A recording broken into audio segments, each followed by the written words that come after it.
Imagine a man so tough he can make millions of dollars from frozen dirt. A man who arrived in Canada with nothing but a dream and $200 in his pocket.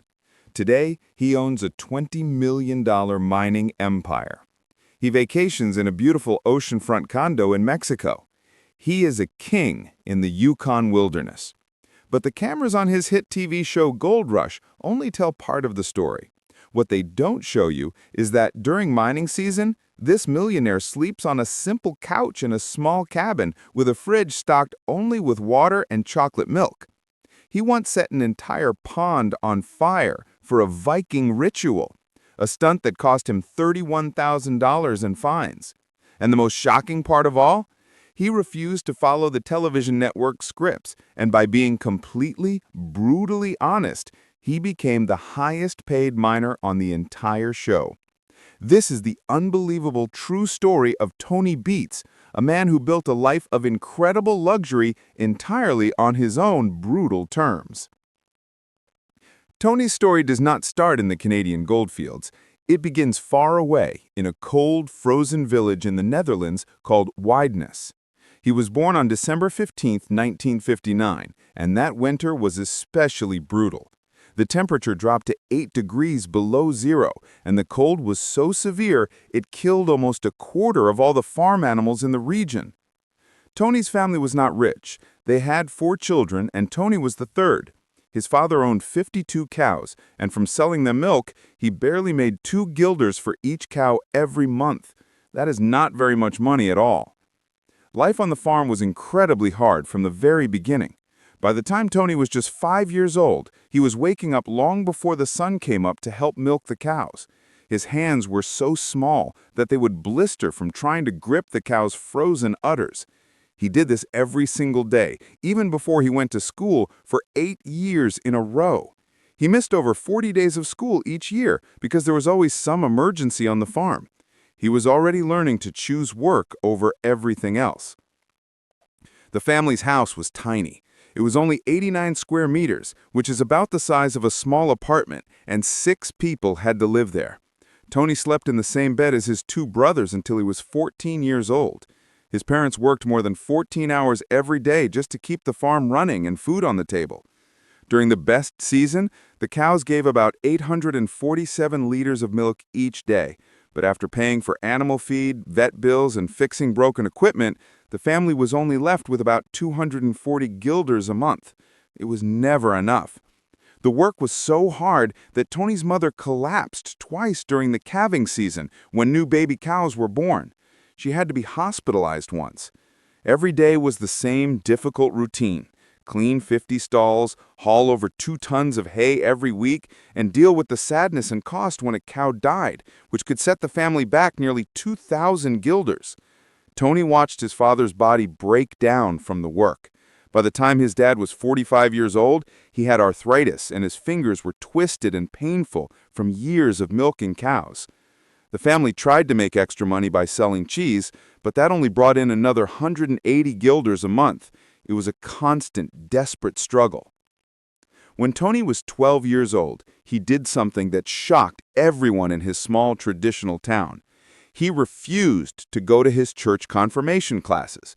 In his village, everyone went to these classes. It was just what you did. But Tony did not care. He wanted to spend that time working. That same year, he started driving a huge 1965 Massey Ferguson tractor. That tractor was worth more money than his family could save in an entire year. It turned out that Tony had a special gift for understanding machines. He could just listen to an engine and figure out what was wrong with it. One time, he rebuilt a broken hydraulic system using only scrap metal and some wire. But the farm was also a dangerous place. In March of 1972, a cow kicked him hard in the chest. He broke 2 ribs and started bleeding inside his body. He had to spend 6 days in the hospital. The hospital bill was 420 guilders, a huge amount of money for his family. His father was not just angry about the money, he was angry that Tony had gone into the cow's stall alone. But that boldness, workers in Canada could make more than double what he was earning. So in 1980, he packed his bags and left the Netherlands behind forever. Tony and Minnie arrived in Abbotsford, Canada with just $1,200 to their names. They could not even speak English.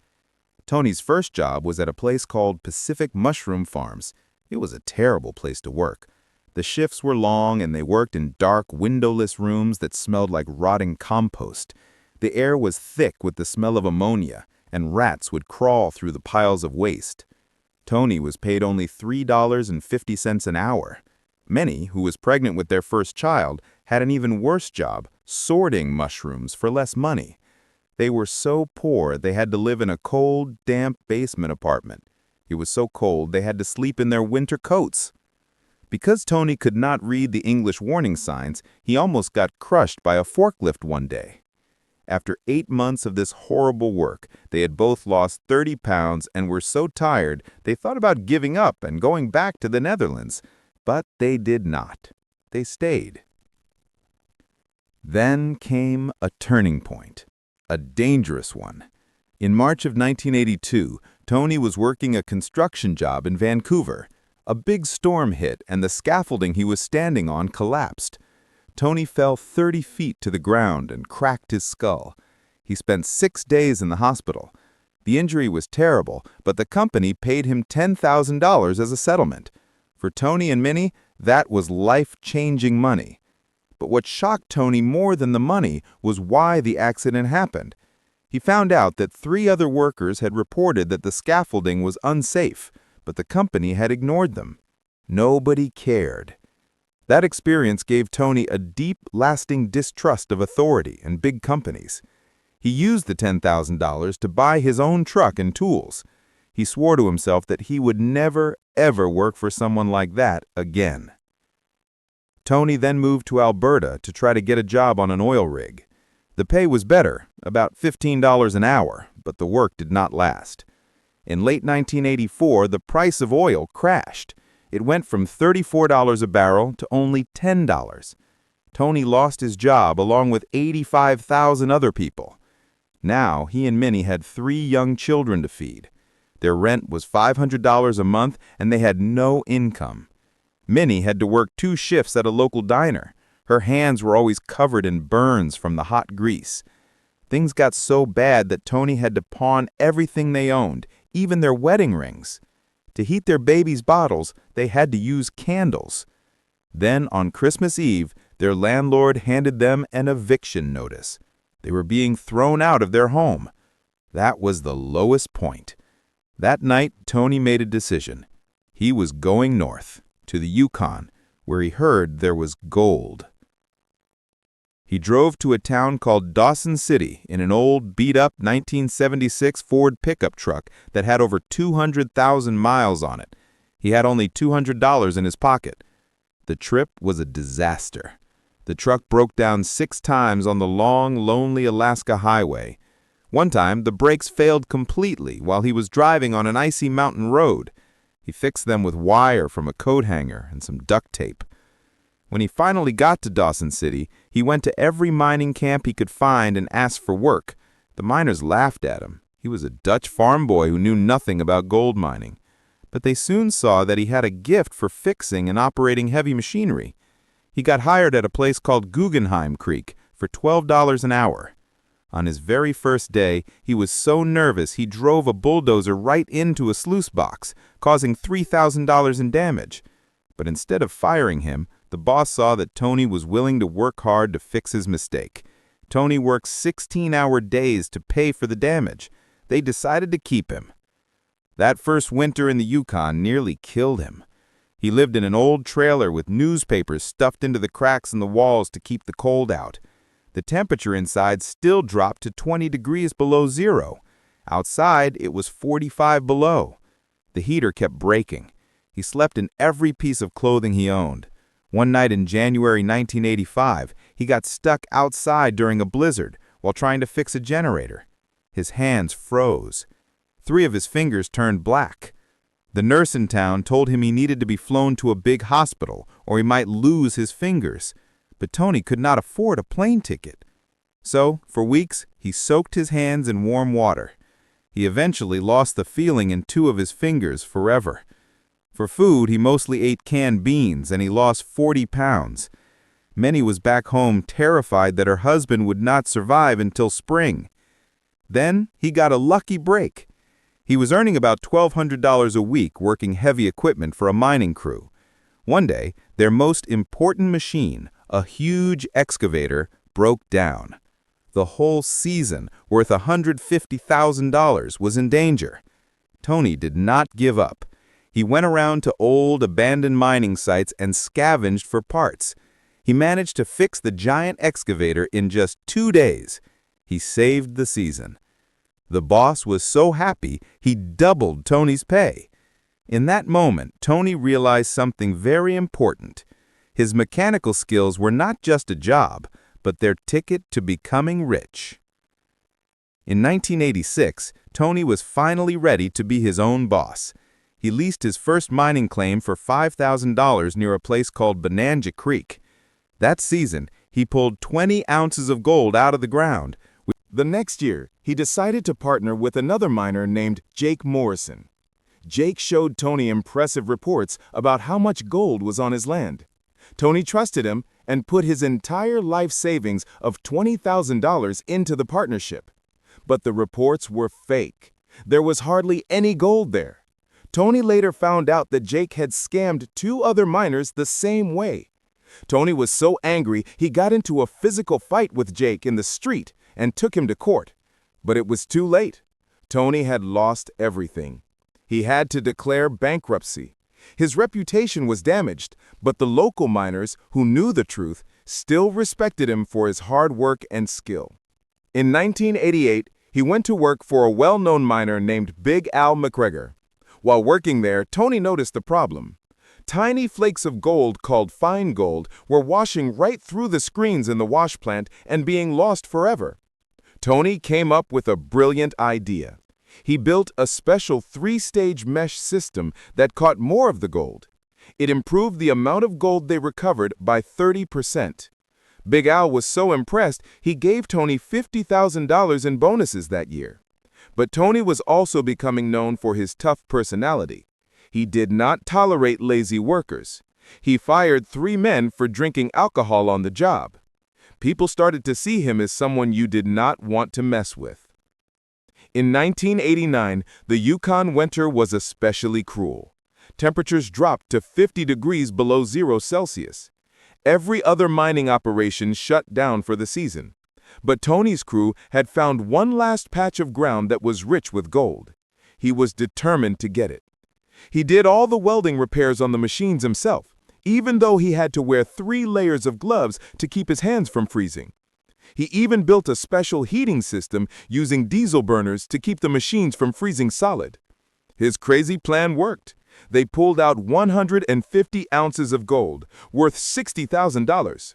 Tony kept half of that money for himself. He used his $30,000 to buy a used Caterpillar 225 excavator. That was the moment everything changed. He was no longer just a worker. He was an owner. In 1990, a 31-year-old Tony Beets took the biggest risk of his life. He bought a whole mining company called Tamarack for $1.2 million. Everyone in the Yukon thought he had lost his mind. He had to take out huge bank loans with very high interest rates to afford it. The company came with 10 mining claims spread across 500 acres. It seemed like a great deal. But less than a year later, Tony discovered the terrible truth. The previous owners had hidden massive debts. There were $800,000 worth of unpaid equipment loans, unpaid taxes, and even environmental fines that Tony now had to pay. He was in deep financial trouble. To save his new company, he sold his own house. He worked 18 hours a day, 7 days a week, and poured every penny he had into Tamarack Inc. Some nights he was so tired and stressed he wanted to quit, but many supported him and kept him going. Her belief in him is what kept the company alive. By 1991, he took another big risk, this time on a claim at Scribner Creek. He spent $200,000 to upgrade the wash plant there. This was practically all the money he had left in the world. At first, it seemed to work. He pulled out 400 ounces of gold, worth about $160,000. But then, the ground itself seemed to turn against him. The land was underlined with permafrost, ground that is permanently frozen. It started to shift and melt, creating giant sinkholes. Two of his bulldozers, each worth $80,000, sank into the mud and were destroyed. Tony and his crew tried for days to dig them out, but it was no use. The machines were a total loss. That season was a financial disaster, but it taught him a lesson he would never forget. In the Yukon, you have to work with the land, not fight against it. In 1992, the price of gold fell to just $350 an ounce. Miners everywhere were panicking and selling their claims for very low prices. But Tony saw this not as a disaster, but as an opportunity. While everyone else was scared, he was brave. He bought 5 new mining claims for only $2,000 an acre.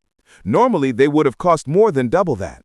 This smart move made Tamarack Inc. the third largest mining operation in the entire Yukon, just by the amount of land it owned. Not everyone was happy about his success.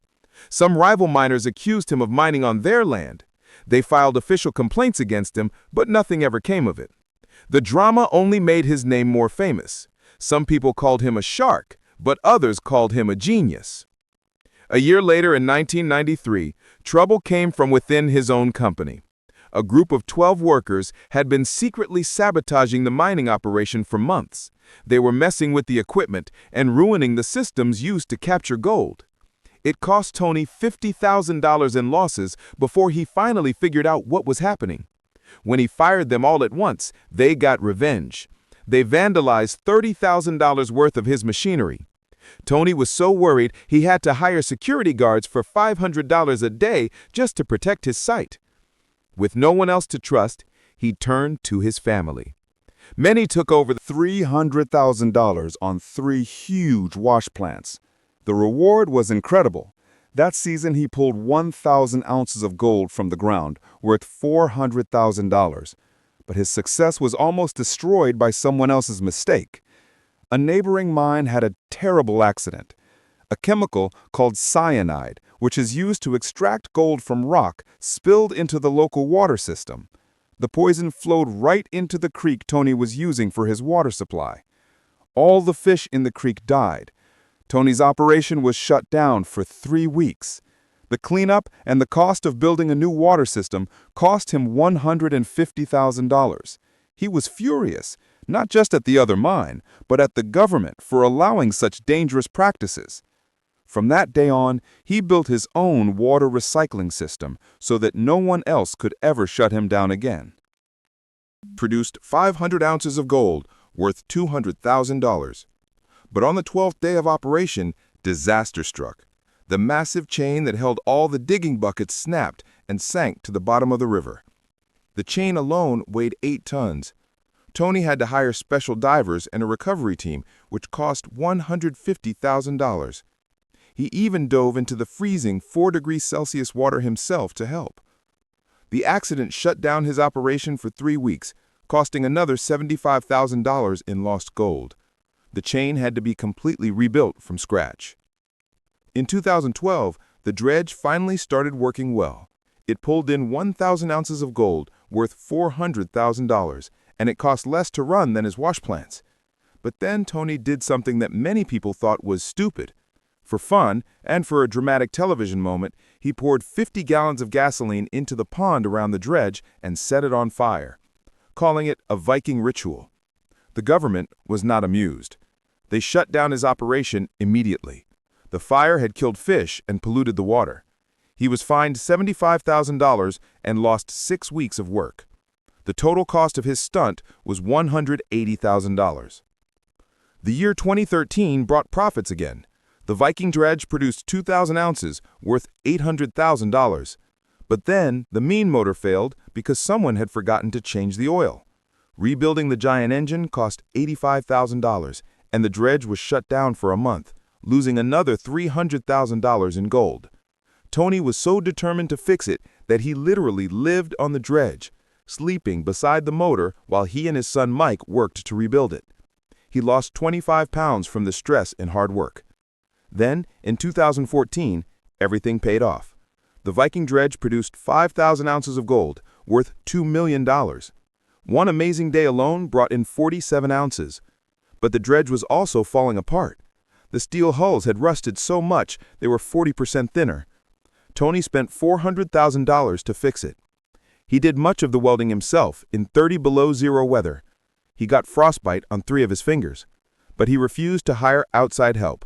After all that effort, the Viking became the only dredge of its kind still operating in all of North America. Behind this tough, driven man was an equally strong woman, his wife, Minnie. She managed their $5 million yearly budget with incredible precision. In 2000, when their main excavator broke down beyond repair, she did not hesitate. She went out and leased a brand new one for $200,000 without even telling Tony first. Her quick decision saved their entire season. In 2002, she had finally had enough of Tony's obsession with work. She was tired of him never being home, so she left for 2 weeks. She only came back when he promised to hire more crew so he could spend more time with his family. Even Tony Beets had limits, and Minnie was the one who set them. Their children also became a huge part of the business. Their daughter Monica became the youngest female bulldozer operator in the Yukon when she was only 16 years old, earning $80,000 a year. In 2010, she shocked the family by eloping with her boyfriend. When she came back pregnant and demanded her job back, Tony was furious.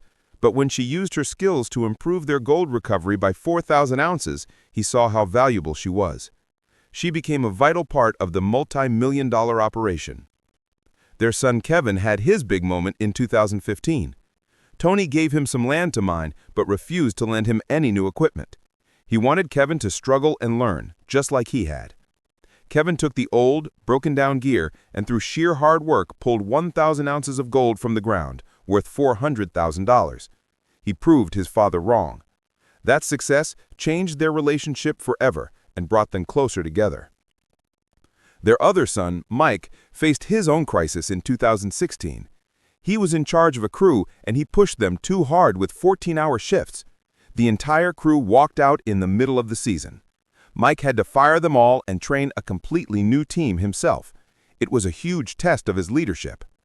That year, under Mike's direction, they pulled in 5,000 ounces of gold, worth $2 million.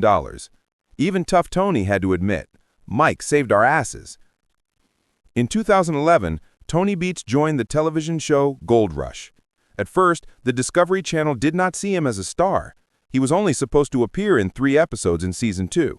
They paid him $10,000 per episode. He was just supposed to be a background character, a rugged Dutch miner for the main stars to talk to.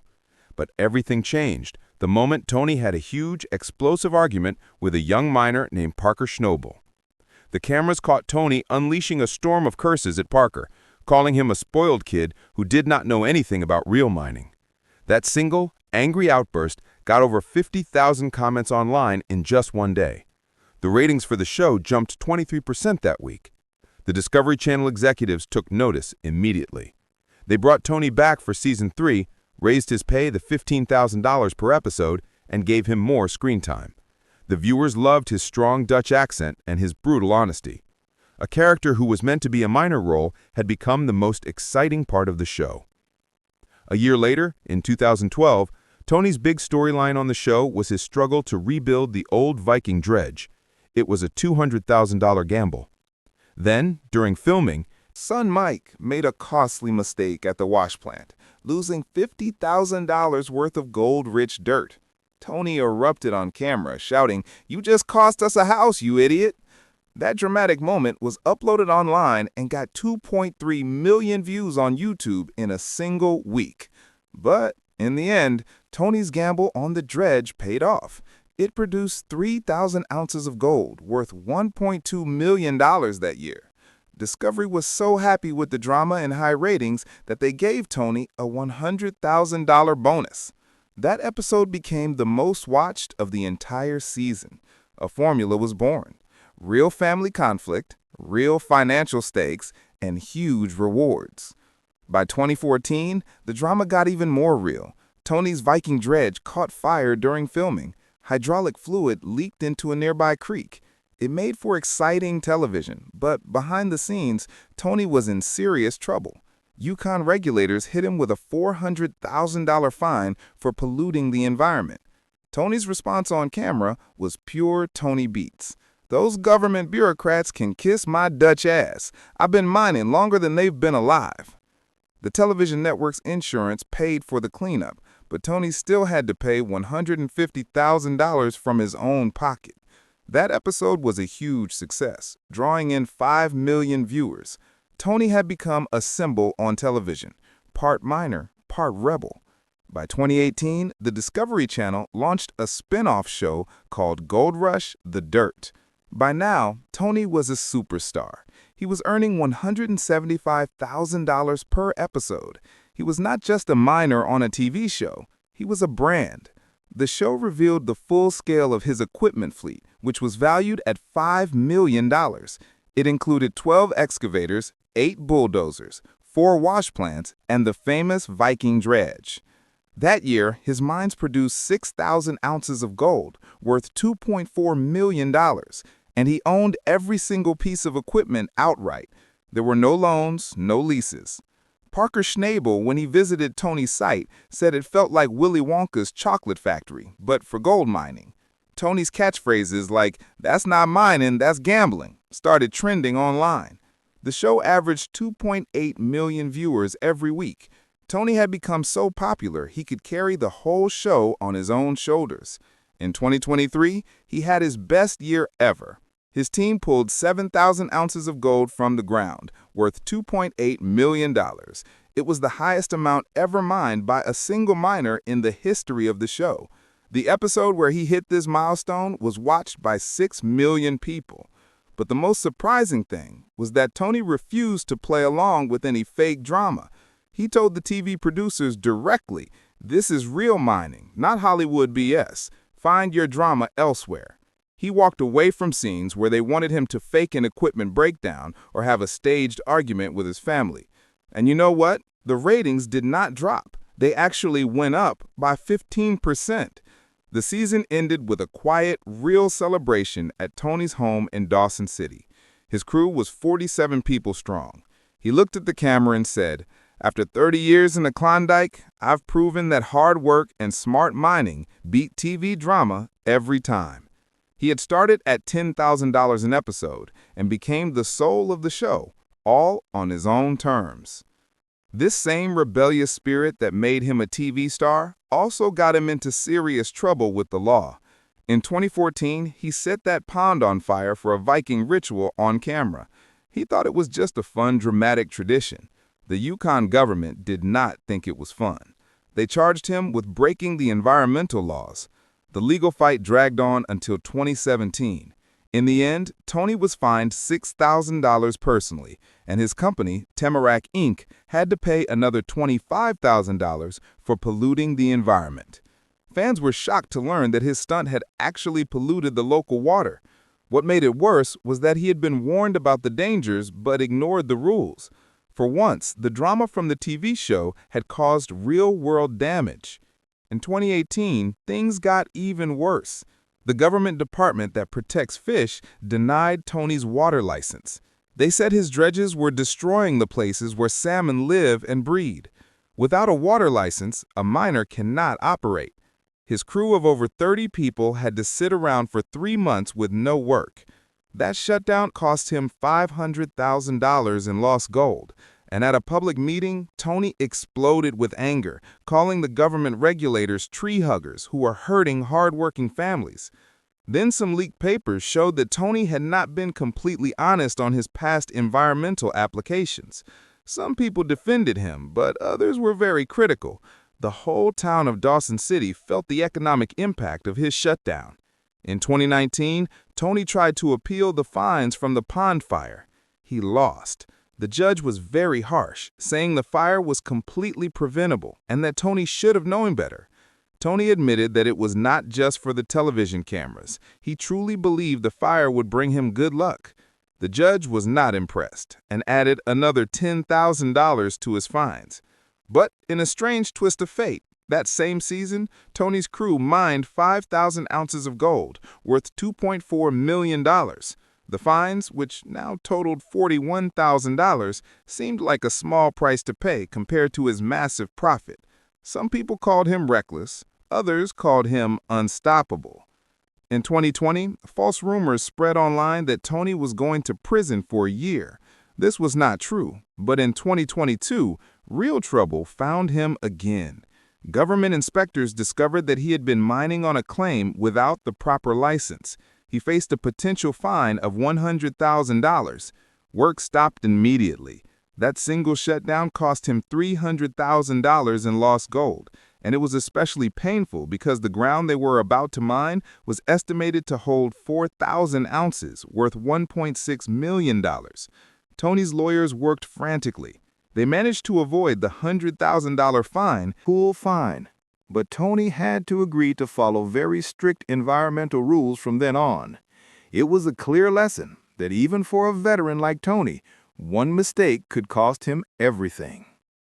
Then, looking ahead to 2025, a new set of government delays almost stopped his operation completely. New rules required miners to pay for expensive bonds to guarantee they would restore the land after mining. Tony's permits were delayed right in the middle of the most important mining season.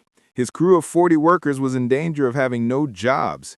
Every week of delay meant $700,000 in lost gold, but he still had to pay $200,000 a week in fixed costs like salaries and fuel.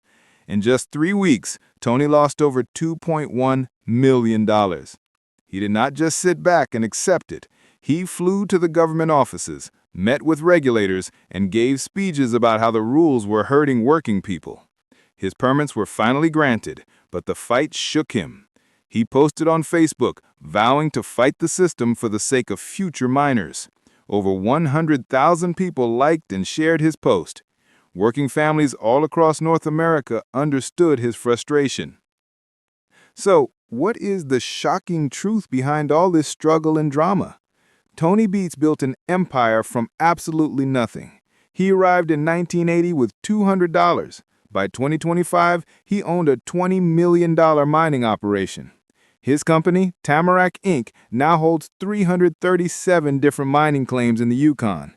Every year, he mines between 1,500 and 2,000 ounces of gold, worth between $3 and $4.1 million. His actual profit, after paying all his costs, is between $1.5 and $2.2 million each year. On top of that, the Discovery Channel pays him another $300,000 to $400,000 per year. But Tony is not the kind of man who spends all his money on fancy things. He reinvests 70% of his profits right back into the business. In just one season, he might spend $5 million on new equipment. This constant reinvestment is the real secret to his success. His collection of machines is worth $5 million.